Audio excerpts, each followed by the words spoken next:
Good afternoon, students. I am hoping that you all will be fine and in high spirits.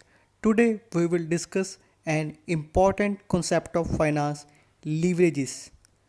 I am Assistant Professor Vivek Sharma from PG Department of Commerce and Business Management, Arya College, Civil Lines, Ludhiana. First of all, we will understand meaning of leverage. Dictionary meaning of leverage is increased means of accomplishing something. Means जब कभी भी कोई काम हमें वैसे मुश्किल लगता है लेकिन हम अपनी एक्स्ट्रा एफर्ट्स डालकर उसे करने की कोशिश करते हैं, उसको हम लीवरेज कह सकते हैं. इसका बेस्ट एग्जांपल है जिम में. जब स्टार्टिंग में हम जिम में जाते हैं हमें लाइट वेट उठाने भी मुश्किल लगते हैं, लेकिन जैसे जैसे हमारी रूटीन बनती जाती है और हम एक्सरसाइज की प्रैक्टिस करते हैं हम हैवी वेट्स भी उठा सकते हैं. अब फाइनेंस में लीवरेज का मतलब क्या है? In finance leverage is used to describe a firm's ability to use fix cost assets and fix cost funds to increase return for its share holders. Means हम देखेंगे एक फर्म है वो fix cost funds means debt, debenture, bonds या fix cost assets को use करके अपने share holders की earning means earning per share को बढ़ाएगी. It should be remember that higher is the degree of leverage, higher is the return for investor but higher is the risk. Means जितना एक firm leverage का use करेगी उसका risk उतना ही ज़्यादा होगा. Leverage is also a double-edged sword which can either be favorable or unfavorable. इसका simple word में मतलब है अगर आपके प्रॉफिट्स हो रहे हैं तो लीवरेज आपकी इनकम को कई गुना बढ़ा देगा, लेकिन लॉसेस के केस में ये आपकी अर्निंग पर शेयर के लॉसेस को भी कई गुना बढ़ा के दिखाएगा. इसलिए हमेशा जब कभी भी डिफरेंट अल्टरनेटिव में लॉस आ रहा हो तो फाइनेंशियल लीवरेज के केस में हमेशा जहाँ पे डेट मिनिमम है हम वही ऑप्शन ऑप्ट करेंगे. नेक्स्ट अब देखते हैं types of leverage. Mainly there are 3 types of leverage. First financial leverage, second operating and third one is composite leverage. Financial leverage it refers to use of long term fixed interest bearing debt and preference share capital along with equity share capital. इसका एक popular नाम और है trading on equity. One important point to remember is that when the firm is having no date in its capital structure financial leverage will always be zero. इसका simple मतलब क्या है? एक फर्म के पास अगर कोई भी डेट है ही नहीं तो इस केस में फाइनेंशियल लीवरेज हमेशा ही ज़ीरो होगा. Second is operating leverage. It occurs when a firm has fix cost which does not change with change in sales. Means एक फर्म के पास कुछ ऐसी एसेट्स हैं जिनसे रिलेटेड फिक्स कॉस्ट हैं, और फिक्स कॉस्ट कौन सी होती हैं? जो आपके सेल के लेवल के साथ कभी भी वेरी नहीं करती, which must be recovered irrespective of sales volume. Means आप 0 यूनिट बनाएं या आप 10,000 यूनिट बनाएं आपको उनको रिकवर करना पड़ेगा.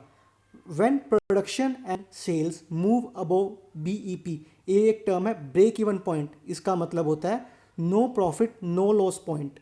यहाँ पर हमारी सिर्फ कॉस्ट रिकवर होती है. The firm enters into highly profitable range of activities. ये लाइन दोबारा पढ़ते हैं. When production and sales move above break even point, the firm enters into highly profitable range of activities. Simple words में क्या कह रहे हैं? ब्रेक इवन तक हमारे सारे के सारी कॉस्ट कवर हो जाएंगी, उसके बाद जो भी हम कमाएंगे वो सारे के सारा हमारा प्रॉफिट होगा. When the firm is having no fix cost then operating leverage will also be zero. अब यहाँ पे याद क्या रखना है? एक फर्म के पास मान लीजिए कोई फिक्स कॉस्ट है ही नहीं, उसका ऑपरेटिंग लीवरेज भी हमेशा ही ज़ीरो आएगा. Next is composite leverage. It focuses attention on the entire income of the concern. The risk factor should be properly assessed by management before using composite leverage. अब ये composite leverage की बात करें तो ये total income as a whole पे focus करता है. Next EBIT EPS analysis. Before moving to the practical portion हमें ये दो term EBIT means earning before interest and taxes और and earning per share analysis, ये टॉपिक पढ़ना बहुत ज़रूरी है, इसके बिना लीवरेज को हम समझने में थोड़ी दिक्कत आ सकती है। First, EBIT EPS analysis is an important tool to study leverage and capital structure. Using this tool, impact of different method of financing under different levels of earning before interest and taxes on EPS earning per share, ये निकालते कैसे हैं जी? PAESH divided by number of equity share. यहाँ पे full form भी मैंने दी हुई है, profit available for equity share holder, उनके लिए जितने प्रॉफिट अवेलेबल है divided by number of equity share. अब एक छोटा सा मैंने एग्जांपल दिया है, इसमें समझते हैं लीवरेज की वर्किंग। एक कंपनी है जी, उसके पास इक्विटी शेयर है, 4 लाख की कैपिटल है, 10 रुपये फेस वैल्यू है, मीन्स 40,000 शेयर, 13% की प्रेफरेंशियल कैपिटल है, 1 लाख रुपये, 9% डिबेंचर है। हाँ जी, 9% डिबेंचर है तो कंपनी के इंटरेस्ट चार्जेस कितने होंगे? 2 लाख का 9% 18,000। और हमको पता है ये एक चार्ज होता है, प्रॉफिट हो या ना हो इसको पे करना ही पड़ता है।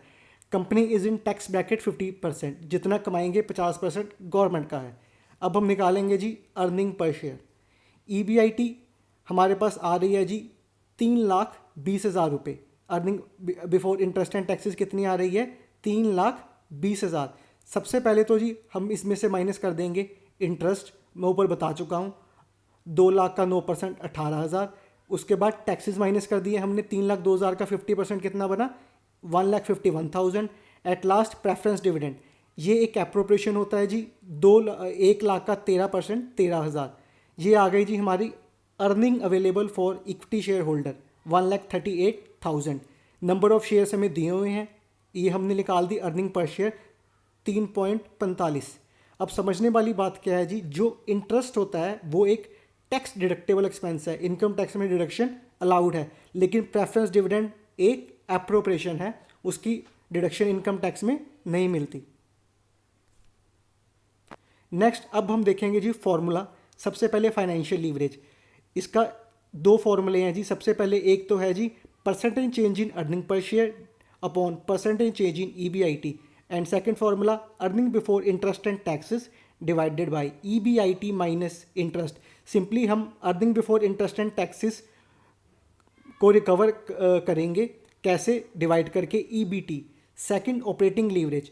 Operating leverage basically show how sensitive net operating income, इसका मतलब EBIT is to percentage change in sales. With high leverage a small percentage increase in cells can produce a much larger percentage increase in net operating income. इसका formula है contribution margin divided by net operating income. Contribution का मतलब sales minus variable cost और net operating margin EBIT है। At last composite leverage. Composite leverage बहुत ही easy, financial leverage operating निकालने के बाद दोनों को हम मल्टीप्लाई कर देंगे, ये निकल जाएगा हमारा फाइनेंशियल लीवरेज, दोनों को मल्टीप्लाई करके कंपोजिट लीवरेज। नेक्स्ट अब कुछ की पॉइंट्स हैं जो कि हम डिस्कस कर लेते हैं। पहला है जी फाइनेंशियल लीवरेज के रिगार्डिंग। सबसे पहले बता चुका हूँ, जो फिक्स्ड इंटरेस्ट है वो इनकम टैक्स में एज ए डिडक्शन अलाउड है। जितना कंपनी डेट यूज़ करेगी उतना ही फाइनेंशियल लीवरेज ज़्यादा, एंड वाइस वर्सा। लॉस के केस में हमेशा जिस अल्टरनेटिव में डेट कम है हम वही यूज़ करेंगे। ऑपरेटिंग लीवरेज के केस में अगर एक फर्म के पास फिक्स कॉस्ट है ही नहीं, ऑपरेटिंग लीवरेज हमेशा ज़ीरो होगा, और जब कभी भी प्रोडक्शन और सेल ब्रेक इवन के ऊपर होगी, हमारा सारा का सारा कंट्रीब्यूशन प्रॉफिट होगा। एट लास्ट कंपोजिट लीवरेज, ये सेम जो हम पीछे डिस्कस कर चुके हैं वही है जी। Thank you. I'm hoping after seeing this PPT, your all doubts will be clear. If you are having any query, you can call me or message me anytime. Thank you. Stay healthy, stay safe.